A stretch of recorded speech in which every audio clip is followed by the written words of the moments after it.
Katika kipindi cha mwezi Machi hadi Aprili 2025, Mamlaka ya Kudhibiti na Kupambana na Dawa za Kulevya DCEA kwa kushirikiana na vyombo vingine vya dola imefanya operation katika mikoa ya Dar es Salaam, Shinyanga, Tabora, Tanga, Songwe, Mbeya na Arusha na kufanikisha kuzuia tani 14 za kemikali bashirifu zilizokuwa ziingizwe nchini kinyume cha sheria, kukamata pakti 10 za pipi zilizotengenezwa kwa kutumia bangi zenye uzito wa gramu 174.77, kukamata kilogramu 4568 za dawa mbalimbali za kulevya, kuteketeza ekari 178 za mashamba ya bangi na kushikilia magari 7, pikipiki 5 na bajaji 1 vilivyokuwa kwenye uhalifu huo.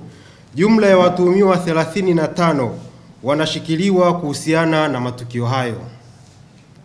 Mamlaka kwa kushirikiana na Bodi ya Kimataifa ya Kudhibiti Dawa za Kulevya Duniani INCB, yani International Narcotic Control Body, na mamlaka nyingine za udhibiti tulifanikiwa kubaini na kuzuia kilogramu 1000 za kemikali bashirifu ya aina ya 1-Bos-4-Piperidone na kilogramu 10,000 za kemikali aina ya acetic anhydride zilizokuwa ziingizwe nchini kutokea bara la Asia bila kuwa na vielelezo vinavyoonyesha matumizi ya kemikali hizo hapa nchini. Ni vyema tufahamu kuwa endapo kemikali hizo zingeingia nchini na kuchepushwa, zingeweza kutumika kutengeneza dawa za kulevya aina ya fentanyl pamoja na heroin. Mathalan, kilogramu 1000 za kemikali aina ya 1-Bos-4-Piperidone zinaweza kutengeneza kilogramu 8,000 za dawa za kulevya aina ya fentanyl.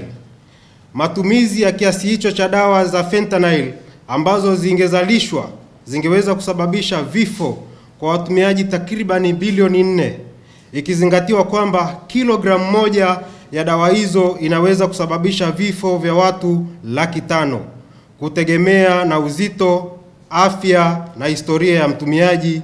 Mathalan, miligramu 2 inaweza kusababisha kifo cha mtu mmoja. Kemikali aina ya acetic anhydride pamoja na matumizi mengine halali inaweza kutumika katika mchakato wa kutengeneza dawa za kulevya aina ya heroin. Hivyo kiasi cha kilogramu 10,000 zilizozuiliwa kingeweza kutumika kutengeneza kilogramu 3,704 za heroin. Aidha, kemikali hiyo inaweza kutumika kuzalisha kemikali zingine bashirifu ambazo zinaweza kutumika kuzalisha dawa za kulevya aina ya mandrax pamoja na methamphetamine. Uchunguzi wa kina kwa kushirikiana na taasisi za kimataifa unaendelea ili kubaini mitandao zaidi ya usafirishaji haramu wa kemikali bashirifu zinazoweza kuchepushwa na kutengeneza dawa za kulevya. Katika operations zilizofanyika katika mkoa wa Mbeya, tulimkamata Herbert Kwila, raia wa Uganda mwenye hati ya kusafiria namba B00132399 na mmiliki wa kampuni ya Hoxwell Lux Tualimo, akiwa na pakti 10 za pipi zilizotengenezwa kwa mazao ya bangi yenye viwango vikubwa vya sumu aina ya tetrahydrocannabinol THC vinavyofikia 92%. Ukamataji huo ulikwenda sambamba na ukamataji wa gari ndogo aina ya Mercedes-Benz yenye namba za usajili MG 33 BMGP iliyokuwa inasafirisha pipi hizo kuingia nchini ikitokea nchini Afrika ya Kusini.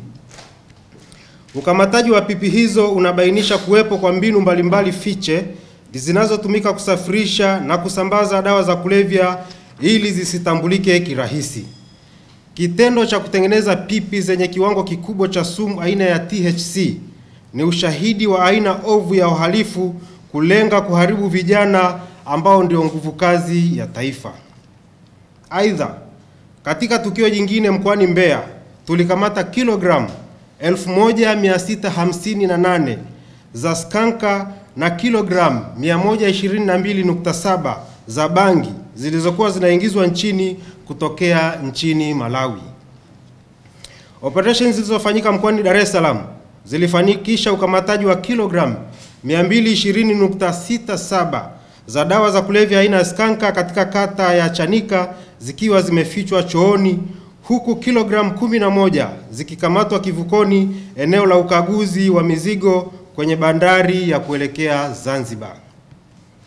Aidha, katika operations zilizofanyika katika mkoa wa Arusha, Tanga na Manyara, tulikamata kilogram 733.74 za dawa za kulevya aina methamphetamine, kilogram 91.62 za heroin, kilogram 662.84 za mirungi zilizoingia nchini kutokea nchini Kenya, kilogram 115.05 za bangi, pamoja na kuteketeza ekari 2 za mashamba ya bangi.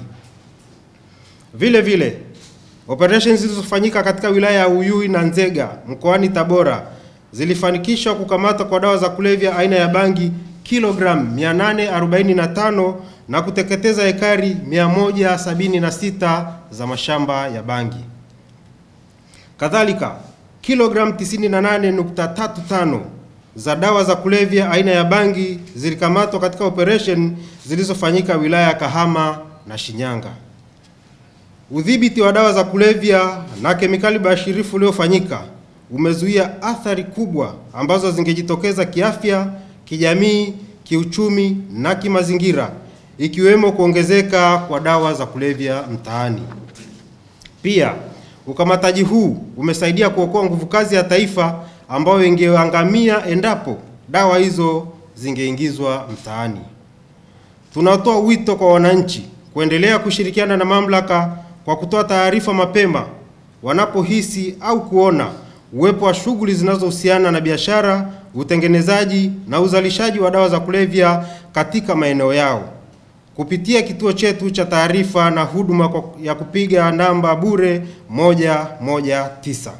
Vile vile, tunawahimiza wazazi, walezi kuwa makini na kufuatilia kwa karibu mienendo ya watoto wao, ikiwa ni pamoja na kuwaasa kujiepusha na mazingira na sababu zozote zile zinazoweza kuwaingiza kwenye matumizi ya dawa za kulevya. Pia, tunazikumbusha kampuni zinazojihusisha na biashara na matumizi ya kemikali viwandani na kilimo kuzingatia matakwa ya kisheria ya nchi na kuepuka kushirikiana na magenge ya kihalifu kusafirisha kemikali bashirifu ambazo zinaweza kuchepushwa na kutengeneza dawa za kulevya. Kwa sababu ukiangalia kwamba kemikali bashirifu tulizozuia kuingia nchini ni kemikali hatari ambazo zinazuiliwa kimataifa na zinaweza kutumika kutengeneza dawa za kulevya. Na katika uchunguzi tuliofanya baada ya kukamata hao watu, tulibaini kwamba kemikali hizi zilikuwa zinapelekwa mkoani Tabora, hususan kwenye wilaya ya Igunga, na tayari kulikuwa na maeneo yameshaandaliwa ambapo hizi kemikali zingeshukia pale. Kwa hiyo hawa wahalifu walikuwa wanasubiri zikishafika pale ndipo wanaweza kutengeneza sasa maabara bubu ya kutengeneza hizi dawa za kulevya, hususan fentanyl. Fentanyl ni dawa mbadala inayotumika badala ya dawa za kulevya, lakini dawa hii ni kali sana, ambapo vipimo vyake vinatakiwa viwe na viwango ambavyo vimethibitishwa na daktari. Lakini mtu yeyote anapotumia na kuongeza dozi, mwisho wa siku inasababisha vifo vingi sana. Na kwenye mataifa makubwa hii fentanyl imesababisha vifo vingi sana vya watu, na ndio maana inadhibitiwa kimataifa, na ndio maana tunashirikiana na jumuiya za kimataifa kuhakikisha hizi kemikali zinazoweza kutengeneza dawa ya kulevya aina ya fentanyl inazuiliwa kwa nguvu zote. Na hizi dawa tulizozuia tani 14, yani kilo 14,000 ziingie nchini, ni mafanikio makubwa sana ya serikali ya awamu ya 6, kwa sababu imetupa heshima kimataifa kwa kuweza kuzuia dawa. Ukiona madhara ambayo yangesababishwa na hizi dawa ni makubwa sana. Kwa hiyo hayasingesababisha madhara kwa Tanzania tu, lakini pia kwa nchi nyingine zote duniani. Hivyo ni mafanikio makubwa kwa Tanzania katika kuweza kubaini, lakini ni mafanikio makubwa pia ya kiintelijensia ambayo tumeweza kufanikiwa kuweza kubaini mapema hata kabla maabara haijatengenezwa ya kutengeneza hizo dawa za kulevya.